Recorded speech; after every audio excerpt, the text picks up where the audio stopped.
Ah bah, tu vois, voilà, c'est ce que je te disais. Voilà. Devidi va lancer une révolution. Ah non, mais je l'avais dit, hein. Je t'avais dit, je t'avais dit. Au plus du fou, c'est pas. C'est des vrais, hein, c'est des vraies armes. Non, non, en plus, le gars, il a un bateau viking. Non, non, non, non, on s'est fait avoir comme des bleus, non, c'est sûr. Franchement, je pense que, ouais, dans 4 jours, on parle tous vendéen. Bonjour à toutes et à tous et bienvenue dans cette nouvelle vidéo. Et aujourd'hui, je pense que vous êtes prêtes et prêts pour qu'on parle d'un sujet sensible. Ouais, ouais, au bout de 2 vidéos, ouais. Ah non, mais vous êtes fort, hein, ça c'est sûr. Le mot islamo-gauchiste est un mot qui est apparu il y a quelques années, mais qui s'est popularisé ces derniers temps, et qui signifie... Eh ben, je sais pas. Alors, bah, on a des pistes, beaucoup de pistes, parce que personne n'est d'accord, mais en gros, la définition qui revient le plus souvent, c'est une idéologie qui caractérise la proximité entre les milieux de gauche et les islamistes. Alors, de quelle proximité on parle? Quelle gauche? Quels islamistes? Mais le gouvernement est apparemment très inquiet d'avoir vu que l'islamo-gauchisme est en train d'envahir les universités. Grâce à qui? Avec quoi? Comment ils ont fait? On s'en fout. Voilà, l'important c'est que le gouvernement a dit qu'il était là, et le gouvernement il a toujours raison. Voilà. Rappelez-vous en 2020, quand le gouvernement il a dit que les masques ça sert à rien, ben il avait raison. Du coup, la ministre de l'Enseignement supérieur Frédérique Vidal a demandé au CNRS, c'est-à-dire une institution de chercheuses et de chercheurs, d'établir un rapport qui montre à quel point l'islamo-gauchisme est présent dans les universités françaises. Et le CNRS a répondu à sa requête en disant arrête.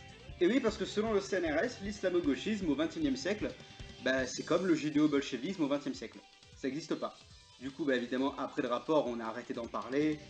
La ministre s'est excusée. C'est évidemment faux. On a voulu démontrer que le CNRS a des proximités avec les islamistes. Mais au final, c'est quoi un islamiste? Et là, coup de bol, le mot existe, donc on peut aller directement voir sur le dictionnaire. Islamiste, adjectif. Partisan de l'islamisme. Islamisme. L'islamisme est un courant de pensée musulman. Ok, Wikipédia. Courant traditionnaliste, c'est un discours lié à la tradition, pas forcément à la tradition musulmane. Il renvoie à tout ce qui est conservateur, nostalgique du passé.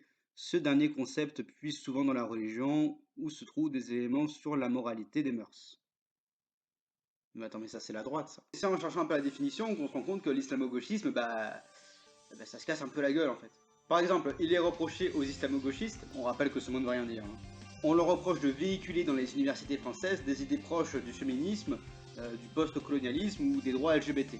Bref, des idées qui, semble-t-il, selon certains chercheurs, viendraient des universités américaines. Mais du coup, on est américano-gauchiste? C'est Bernie Sanders le danger? Non mais attendez, je comprends plus rien là. Quoique, petite question, qui c'est qui est contre le féminisme et les droits LGBT? Oui, oui, la droite, merci, je sais. Cela dit, je connais certains pays du Golfe qui sont assez réfractaires aussi. Bon, avant de dérouler mon argumentaire, je tiens à préciser quelque chose. La communauté musulmane n'a absolument rien contre le féminisme et les LGBT. Tout simplement parce que la communauté musulmane, c'est pas une généralité. Donc dire que les musulmans sont contre les homosexuels, c'est con. C'est con à en crever. Mais pour parler seulement de l'idéologie défendue par les terroristes islamistes, comme par exemple l'idéologie qui est défendue par l'État islamique, c'est plutôt une idéologie de extrême droite. En tout cas, pas de gauche, hein, parce que le féminisme, les LGBT, l'intersectionnalité, tout ça, c'est pas bof. Par contre, leurs idées conservatrices, réactionnaires, leur violence, leur vision fascisante de la religion, c'est très extrême droite, ça. Attendez, vous êtes en train de me dire, à moi, qu'il y a des proximités avec les partis d'extrême droite, avec l'État islamique? Pas à moi, hein. Et moi, je prends pas, hein. Franchement, c'est ridicule d'accuser comme ça. C'est pas comme s'il y avait des membres du Rassemblement National qui s'étaient affichés avec, je sais pas, l'assassin de Samuel Paty. Ah merde! Bon d'accord, mais c'est pas comme s'il y avait une figure de l'extrême droite française et un membre du RN qui avait armé un terroriste. Ah merde! Bon d'accord, mais c'est pas comme si un membre du parti avait aidé à financer le terrorisme. Ah merde! Bon ok si vous voulez, mais le parti en lui-même, voilà, l'institution, c'est pas comme si elle était proche d'un pays du Golfe qui... Oh merde! Oh non! Dommage! Non, c'est dommage, c'est dommage! Et oui, au final, les proximités entre les milieux les plus dangereux et les plus meurtriers et la politique française, Et ben c'est surtout un truc de droite. Et comme je viens de le montrer, autant au niveau idéologique qu'au niveau logistique. Par exemple, aucun parti de gauche n'a soutenu ou lancé une tribune qui appelait par exemple, je sais pas, à attaquer avec des armes l'État et à faire la révolution. Mais De Villiers l'a fait. Et des gens comme Marine Le Pen ou Florent Philippot l'ont soutenu dans sa démarche. Ça vend du rêve. Bref, un appel à la révolte armée qu'ont fait aussi quelques salafistes dans les pays du Golfe. Le salafisme qui est d'ailleurs le courant utilisé par l'État islamique. Un courant très réactionnaire et très religieux qui se rapproche à peu près à peu de choses de la pensée d'Éric Zemmour. C'est-à-dire que si dans la rhétorique des salafistes, vous remplacez le mot islam par le mot christianisme, bon bah vous avez...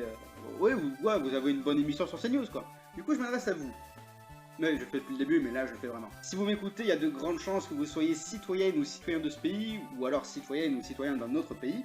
Et si c'est le cas, vous avez sans doute le droit de vote, ou alors vous pouvez influencer les gens qui ont le droit de vote.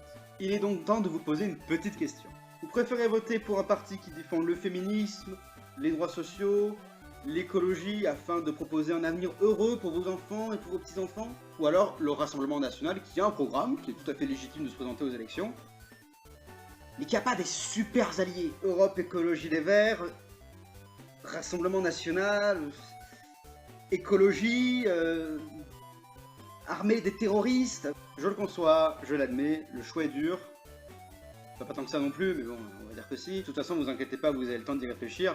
2022 c'est dans un an, et les départementales, les régionales, c'est dans 2 mois. Et si vous habitez dans les Hauts-de-France, dans le PACA ou dans le Grand Est, sachez que le RN est en tête dans les sondages.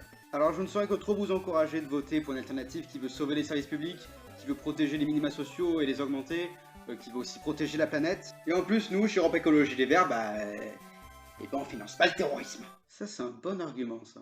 Parce que croyez-moi bien, pour protéger la République, ce qu'il faut, c'est faire barrage à l'extrême droite, qu'elle vienne de chez nous, ou du Moyen-Orient.